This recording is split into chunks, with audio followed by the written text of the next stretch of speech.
Hey everybody, Mark Summer, Jesse Summer. Good morning. We are here to do a post-race debrief 4 days after the finish.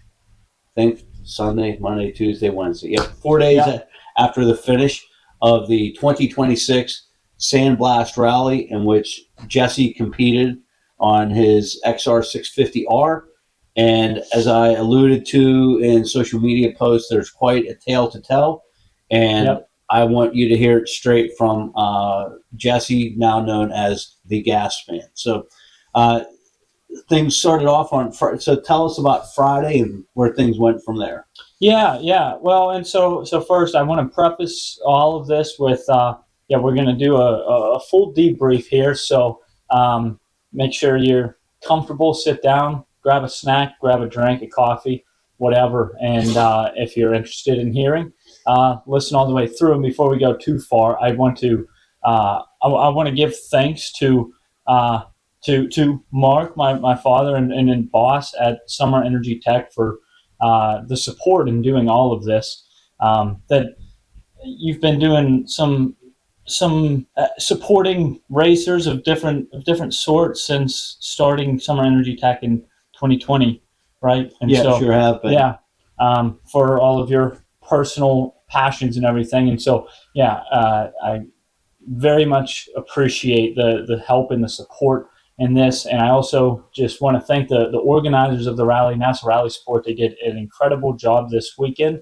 It was a super well organized event. Safety was the main priority there. And to anybody who has maybe considered participating in a rally, volunteering at a rally, attending a rally, I just totally encourage you to do so. That it was an absolutely incredible time. Totally worth it. So much fun. Love to do more again. And also, there's a couple other people I want to thank while we're doing this. I want to thank a friend of mine, Chris Greenhouse, who has been racing rally cars a long time, and he helped support and encourage me. And whenever he found out I was doing this event and my plan was to sleep in a tent, he thought that was a horrible idea, even though that's all I've ever done, racing hare scrambles and stuff. And so he actually covered a hotel for us, which ended up being totally necessary, as we'll get into with what happened Friday night. And just everyone else for supporting and helping and making it such a fun memory. Yeah. So it looks like the format of the rally was there was a rally on Friday night that was kind of its own event, and then the big proper rally on Saturday. Yeah. So let's start with So stage Friday one on night, Friday where things went. we were Friday was a pretty chill day most of the day in Cheraw, South Carolina, and then there were night stages where we're going to be running in the dark. And so there was a park expose, which was kind of like a car show, bike show. Everyone was there, and that's where we started. And so everything was good. I was ready to go, felt well prepared. And then just at the beginning of that, then there was about an 18-mile transit riding on open public roads just to get to the first stage. And everything was going well there. I was all ready to go. I was happy with how my lights were set up. Bike was running good. And then as soon as I get to the time control, or like the check-in, the actual start of the first race stage, my bike suddenly died as I was about to be handing over my time card to be punched in to mark the start of the first stage. And so that was a big shock there. And at first, honestly, I don't know if I have that on video. If I do, I'll pull up when the bike dies and put that in here. But I didn't think too much of it. I was actually just talking to somebody. The bike was idling. I figured it just kind of coughed down and died. And so then I went to start it up again, and it wouldn't start. And so then my concerns were that maybe I fouled a plug, because I was just kind of lugging the bike it was like a 55-mile-an-hour road. I was in fifth gear. I've got pretty high gearing on the bike. And so I was really lugging it, and I knew my jetting was like slightly rich just to be safe. And so I thought maybe I found a plug, but I didn't have a plug or plug wrench on me. So even that was enough to take me out. And so, from there then ended up having to called my buddy who was there in our pickup truck to come pick me up. And before getting too much into it, I do have a video of that situation on Friday night that we'll pull up a clip of that right now. Well, guys, we are at ATC, or time control, for stage 1. All of the bikes have gone through, all of the cars have gone through. We made the 18.5-mile transit, no problem, bike running good. Get up as soon as I get the time control.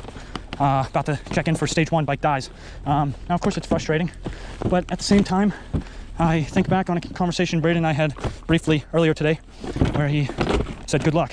I said, there is no luck, only the will of God. And that's what I truly believe, that this, for whatever reason it may be, this was the Lord's will, whether it's to teach me a lesson, or for my protection, or for whatever reason it may be. So when you discovered the problem, what was the plan? Well, I know, like Muhammad Ali says, everyone has a plan until you get punched in the face. Yeah. So you got punched in the face. Yeah. So then what's next? Yeah. So, I mean, at that point, even though understanding that these things happen, there's still just kind of a lot of emotion, I guess, a lot of nerves almost. It's disappointing and it kind of in a state of shock of not knowing what to do when it seems like there's a failure that might not be able to be fixed.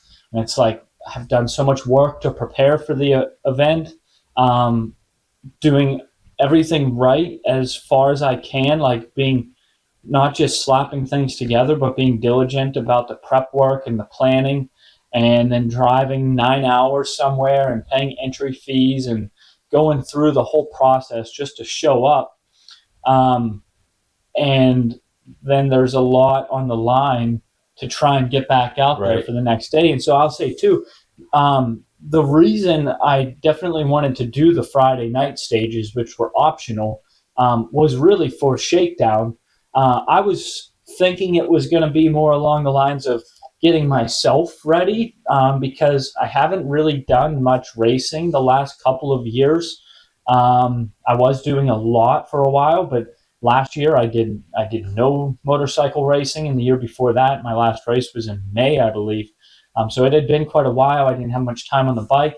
I've never ridden in sand, never ridden anything like this event at all, which is the reason why I wanted to do it. So Friday night seemed like the perfect time to go out, run these 2 stages, get a feel for the bike, get a feel for the terrain, to then go into Saturday morning totally fresh, get a good night's sleep, know what to expect a little bit, and have a good day. Now that plan was changed a little bit. Instead, the shakedown was finding out that the bike was going to fail and needing to fix it just to run Saturday. And so that did work out then very well, because if I didn't do the Friday night stages, then my problems would have arose on Saturday morning and I would have just been out. And so then, to answer your question of what my plan was, what my thoughts were, it's just going into hectic diagnostic mode, and problem-solving mode, knowing that I don't have all of the tools or all of the parts to be able to fix things properly. So just trying to think of any solution that I can.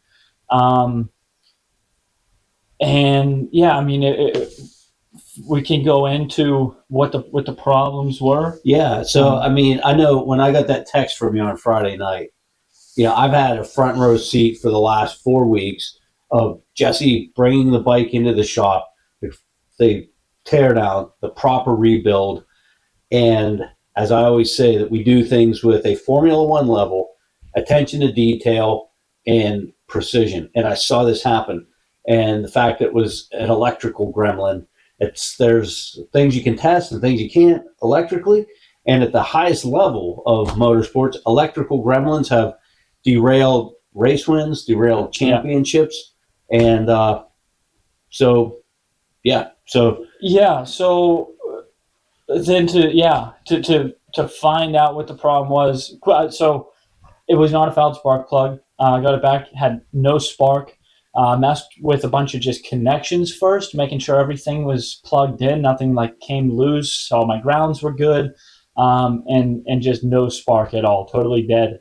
So then the first thing I did was pull the ignition coil, because that's something that you can test to some extent. There's primary and secondary windings in there, and there's going to be resistance values for both of those windings. And on one of the windings, it tested good, and then the other was on the primary winding, it was completely open loop. And so I felt very confident, had full certainty that the problem was an ignition coil. But then the problem is I don't have an ignition coil, and it's not something you can just repair, or you know, what do you do when? So what's next? So the first step, this was about 8:45, and there were a bunch of auto parts stores in the area, and they all were going to close at 9. And so I go scurrying out of the hotel, hop in Ford Maverick. We got the Maverick Cup right here. I guess we're giving Ford some whatever. And I go boogieing to the closest auto parts store. I don't even remember which one it was. And I go in and frantically say to the guy, I need an ignition coil. You aren't going to have what I need, but I'm hoping I can take a look at what you do have and see if there's anything that I could use. I had my multimeter with me, and first he asked what the bike was, and I'm like, you aren't going to have it, but here's what it is. And he just said, yeah, we don't have that. I said, yeah, thank you for checking. I know that you won't. He said, yeah, it would be 3 weeks till we can get one. I said, yeah, that's okay. Would you mind just letting me take a look around at your ignition coils? And so he takes me back, and it's this whole shelf just full of coils that in these big boxes, all for cars. I know none of them are probably going to work, but I don't know what to do. And so I just start opening up some of the boxes that are smaller, so about the right size of what I need, and trying to test them, see if there's anything I can make work. And then I just say to the guy, you know what? Thank you for helping me. I think this is just a lost cause. I just wanted to try and do what I could. And so then, there was no success from the auto parts stores there. And so now I'm back to not knowing what to do. So what was the next step? You got your thoughts cleared, and okay, I'm still doing this thing tomorrow. Yeah. What was next? So then the next best source was Facebook Marketplace. Set my area to where we were and set my radius pretty large, because I didn't care how far I had to drive to find something.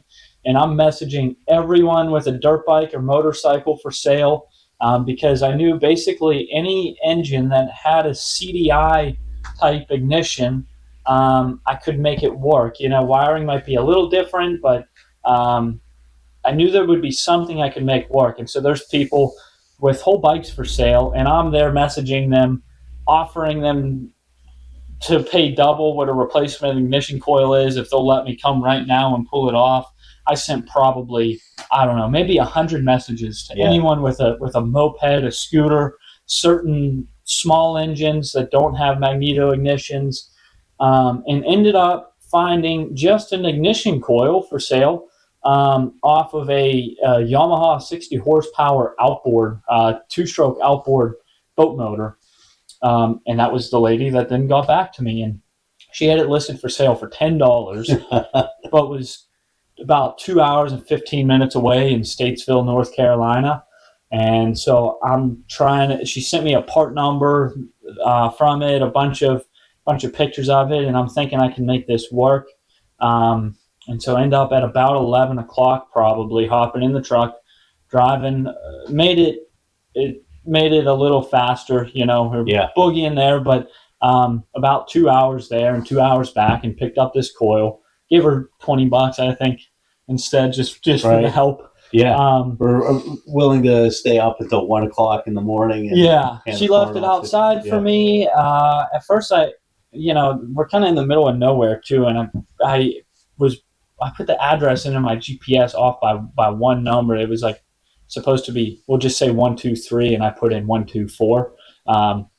And it was this like really shady looking place. And we're pulling in there with out of state tags at 1 in the morning or something like that. Doesn't look good. No, I'm glad we didn't get shot. And so then I go to the right place and walk into her carport and start opening up her cabinet where she told me she was going to have it, and got it. And get back, and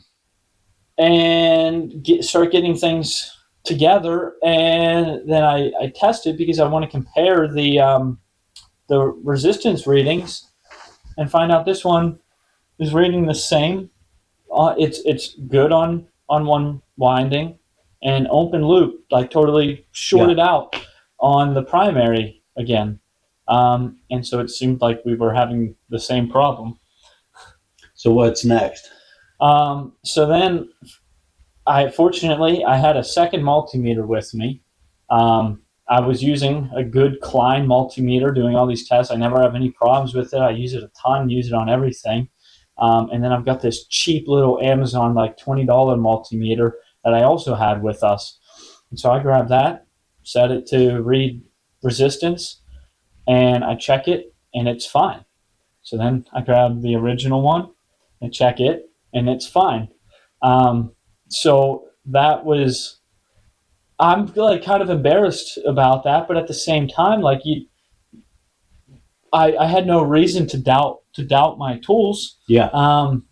And so then it seemed like that whole 4 hours of driving in the middle of the night wasn't worth it. So, man, I just wasted that much time. But it wasn't a waste of time at all, because if that wasn't the case, then if I didn't go and get that, then I would have ended up just going to bed and assuming I wasn't going to be able to fix it. So that still was a very necessary step in sorting out the bike. But now it's, okay, well, time to find what the actual problem is, and get into that and figure out that they're with trying to spare too many details.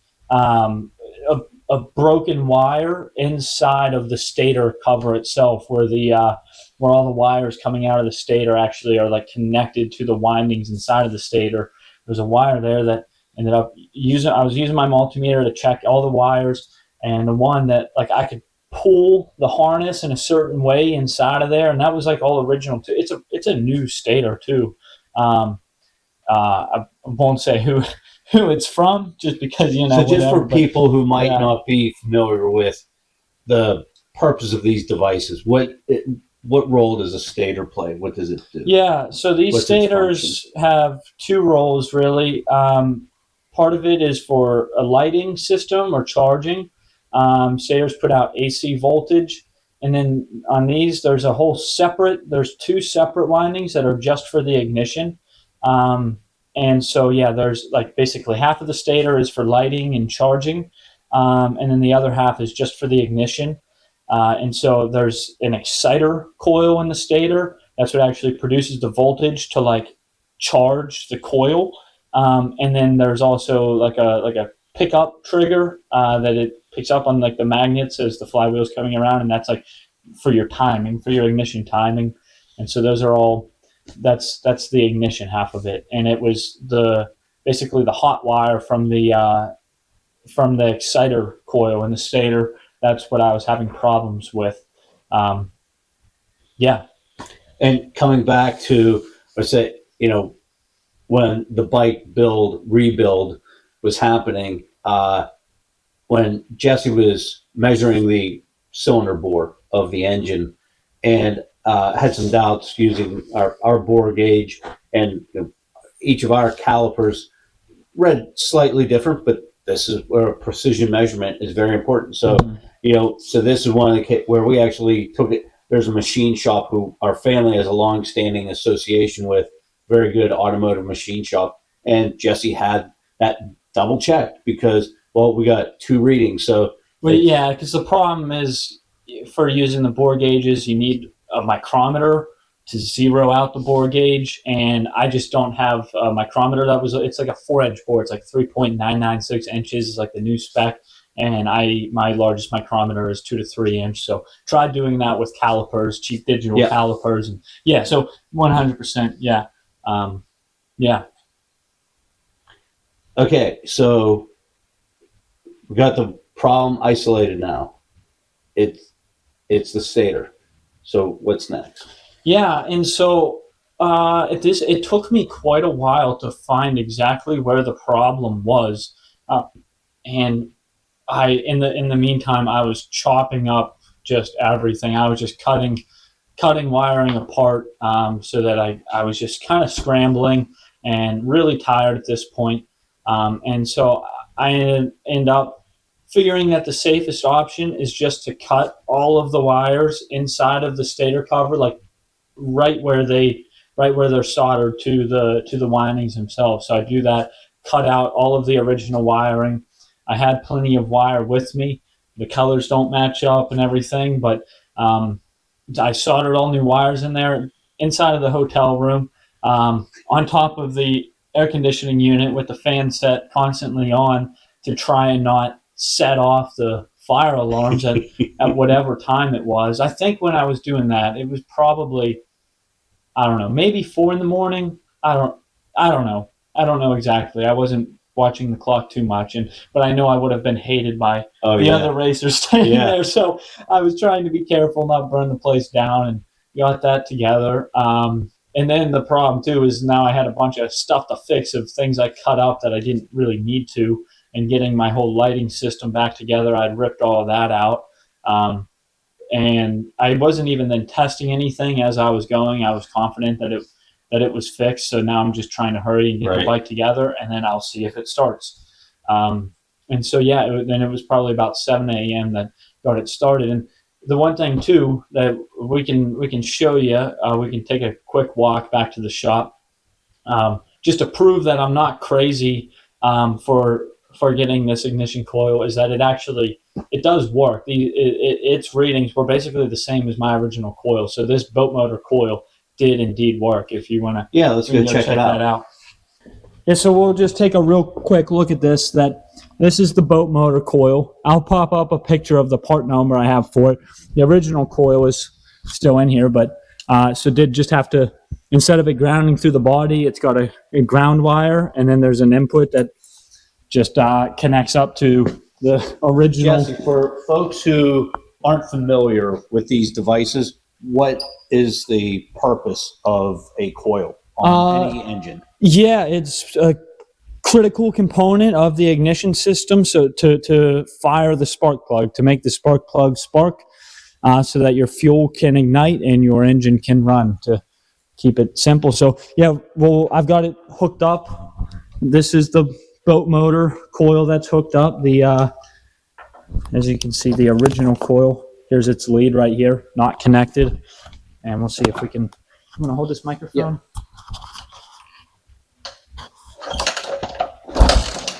Maybe. Put it on choke.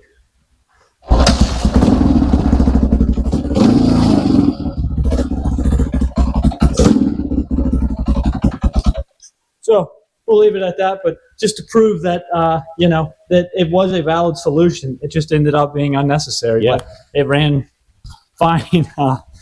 It works. Okay, so 7 a.m., you got the bike buttoned up. Yeah. It's running. Yeah. What time does the race begin? That's a good question. What time do you need to roll out from the hotel? I mean, I needed to leave at like 7:30, basically. The pits basically opened at 6 a.m. and the rally started somewhere around 8. Okay, so how many hours of sleep did you have prior to 0? The race? I didn't even lay down. Didn't even try to get a minute of sleep. I had no time. I did not have a minute of rest. And the total time on the bike in the race, how long was that? That's a good question as well. I guess. See, it's all such a blur. It's pretty close to. We could safely say it's 10 hours. Yeah, event for sure. time. For sure. Yeah. So you want to? Okay, so you want to walk us through, kind of hit some of the highlights of the race, and maybe even you have another video with some race footage and so forth. So how'd the bike run, and any highlights and lowlights stage by stage? Yeah, absolutely. I guess first I would share a little of my thoughts going into it at this point. Like you said, not having any sleep and everything. It really just confirmed my mindset and my position going into all of this. I said repeatedly to everyone I talked to about my goals of the event, I just kept saying I have no expectations. I want to have fun. I want to learn something new, and I want to ride my motorcycle on some different terrain. And so that was kind of forced, and just kind of I had no choice but to have that position Right. after the events of Friday night, which was great. It was great mentally, honestly. But then I did have some hesitations of, is this a good idea? I know I'm going to be riding really fast, hitting some high speeds. I have no sleep. And as I was texting with another friend and mentor of mine, Ryan Scott, who is a professional rally co-driver, and he's also been a big part in guiding me along and answering some questions and concerns for me. He was just reminding me to be extra careful and telling me about how your decision-making skills are worse when sleep deprived than if you're drunk. And so just trying to have that in the back of my mind to make good decisions, really. And also had no expectations on whether or not the bike was going to make it through, because at this point it was hard to maintain a Formula One level of precision when I'm not in a shop and I don't have the time. When you're at the racetrack, then it's trying to just get things together and make it work and see if it'll last.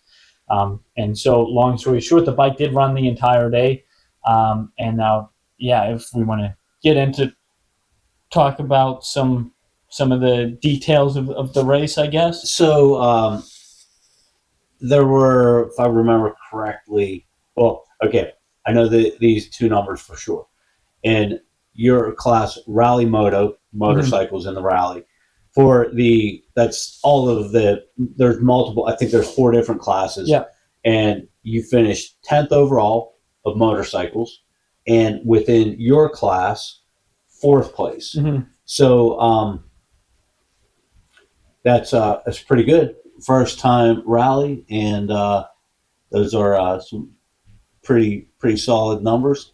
So you want to talk about what was what was it like riding in this new terrain? I mean, where we ride in our little corner of the world, it's all kind of the same. Whether hard packed clay, slick, tight trees, a lot of hills, a lot of bumps. This was mostly flat, very little elevation change. What was there was very smooth. A lot of deep sand, even a little bit of clay that was there. It still had so much more grit in it, and it was a deep orange clay with some sand mixed in, as opposed to just like our little bit of lighter color clay that just is like riding on ice when it's wet. And so that was a lot of fun, and it was a lot of fun learning how to ride in the sand. And so it was fast, wide open. I'll put some pictures up on the side here, and we'll maybe roll a little bit of video at times just to give you an idea of what it's like. But it was just a lot of fun. Like I've said, the whole time is, regardless of results, whatever, I had an absolute blast. It was so much fun. I absolutely loved every minute of it. And my times were definitely consistently improving throughout the day as well, as I was kind of getting used to it, and just learning how the bike feels, learning how the sand feels. And I guess my biggest takeaway of riding in the sand, maybe the biggest shock to me, was how controlled braking is on the sand.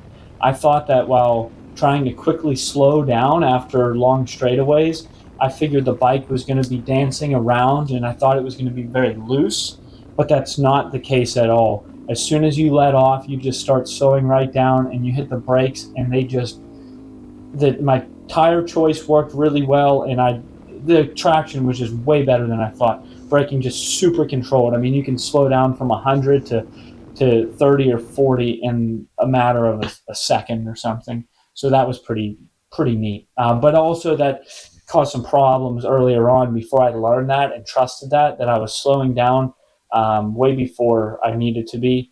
And also not running any kind of GPS navigation system and not having a solid idea of what each of the stages was like. And that definitely slowed me down too. because I was taking turns a lot slower than I could have been at times, just because I didn't know what came Right. after them. If I couldn't see all the way through, I didn't know if it was a 90-degree bend or just a little bit of a sweeper that you could stay pinned through. And so in the turns, I was definitely more cautious than I had to be, just because I I don't know what's there, and I don't know how it's going to feel. So that's definitely something to improve on for the next one. Yeah, for sure. I can see that, how all these breaking points, you have these transferable skills Yeah. on two wheels, and obviously that carried over. But then the finer points, like the breaking points on corner entry, that type of thing, it's all going to be very different. Yeah. So you mentioned fast, wide open. How fast is fast? What was your highest terminal speed? So, yeah, and I don't know exactly the accuracy of this, but recording on my phone GPS, just using an app to record my speed, I saw over 120 miles an hour. But again, if that's fully accurate, I don't know. But what I do know is, while reviewing some of the GoPro footage, my speedometer on the bike, it tops at 80, and in the spots where I hit my high speeds, I had it pegged at 80, like just barely in the fourth gear, like low RPM fourth gear, way before maxing out. So it was pegged at 80, and then I'm running fifth gear red line for like 10 seconds at least. There were some spots where it was open enough that I just wanted to see how fast I could hit. And so I'm leaned back, again, fifth gear on the rev limiter, just holding it there, wide open throttle. And I'm like, all right, I'm either going to hit a high speed or I'm going to blow the bike up. Yeah. And that feeling is something. I'd say probably around 100, maybe a little over 100. Vision definitely starts to become shaky, especially when the moto helmet with a visor that trying to keep it from catching the wind. And just hearing the engine as well, so revved out, like you start to hear a little bit of timing chain rattle, Right. almost like not quite floating valves, but not too far off from that either. And so that was interesting for sure. But it did blow up, and it made it all the way through. And I found I can run higher gearing than I was. That would have been helpful. Maybe just two teeth. Yeah. And that, folks, is why Jesse is now known as the Gas Man. So we know you got P4 class, P10 bike. You had another accolade, we'll say. Can you talk about that? Share it with the folks. Oh, yeah. So this is definitely another big one to give thanks to, is a couple guys, I guess, a small group called USUK Motorsports, spelled USUK. I don't know. I heard others refer to them as USUK, but on their logo, it's basically an American flag and a UK flag. So I guess it's like USUK. Okay. Not necessarily saying you suck. Yeah. But, and so the gentleman I was have had some communication with now. He first got into rally, I think, in 2006. Him and his son volunteered at Sandblast, and then they began racing it the next year. And they raced for a long time, and he's pretty much retired from racing now, but he has a great love for the sport, and wants to do what he can to support new riders and racers getting into the sport. And so he decided that the best way for him to do that this year was to have awards, one for the car class, one for 4 wheels, and one for 2 wheels, called the New Blood Award, where it was actually a cash reward that they awarded to one car team and one bike team that they saw as new riders that they wanted to support and rally, and wanted them to return. And so I was incredibly shocked, and am incredibly grateful to have won that award, that this gentleman, who just has a pure love of the game, wanted to That's a little. I'm referring to a little bit of an inside joke there with the love of the game thing. That's why cracking off. That's a good one. I was trying to be sly about it, but nothing related to this award. But anyway, I'm just very honored and grateful for getting a cash reward. That was just shocking. I was not expecting that at all. But they heard the story of our Friday night adventure and finishing the rally, and referred to it as bringing the true spirit of rally is what I heard. So that was super cool. And even though I didn't see anything that I did as being all that crazy, it's just kind of who we are. And Right. I didn't come that far to not get to race. And especially when we've put ourselves in this position as my title at Summer Energy Tech is mechanical specialist, and how good of a mechanical specialist would I be if my bike fails Right. before the first stage? So Right. it's like I have to fix my bike. My name is on the bike, so I'm going to do anything I can to get the big red pig running. And So let's yeah. roll back the clock and I'll also look ahead. So I'm going to say it was probably 2009, 2010, you first raced a BMX bicycle. 2020, you started to do what I'll call sprint distance off-road races. And then that turned into, in addition to the sprint races, then I guess what I'll call marathon type off-road races. And now 2026, your first motorcycle off-road rally. So what do you think of rally and what's next on your radar? Yeah. Well, so there's one point of clarification I do want to make too, that even when referring to sprint type races, we're still talking about 2 to 3 hour hair scramble endurance races, which that in the motorcycle world alone is considered like endurance racing, not talking about 15-minute motocross races. And so that whole endurance side of things being just kind of my what I've done now for the last 6 years. It's what I love. And then that did progress then to doing 8-hour endurance races, and the event last year in the car, the 24-hour rally. And so, so I have developed a love for true endurance racing. And so now having some sand experience and a bike capable of desert racing, with a lot more work to do on it to really get it refined. Desert racing at some level, at some point in time, that's hopefully something that will be possible in the future. I don't have any set plans necessarily, but it's something that if it can work out, I would love to do some desert racing, whatever event that is, or whatever that looks like, or how that goes. So yeah, and that was sort of the purpose of doing this race as well, to get a feel for some wide open sand racing. That was the whole reason for doing Sandblast, just because, like you said, the terrain is so much different than what we have around here. And being able to drive 8-9 hours and get to something that's kind of close, way closer than anything else to desert racing, in this half of the country, it seemed like just the logical first step to seeing what may be next. All right. Well, we covered a lot of ground, and I think we covered it all. Yeah. So thanks for watching, everybody. Watch for what's next. All right. Thank you, guys. I hope you enjoyed.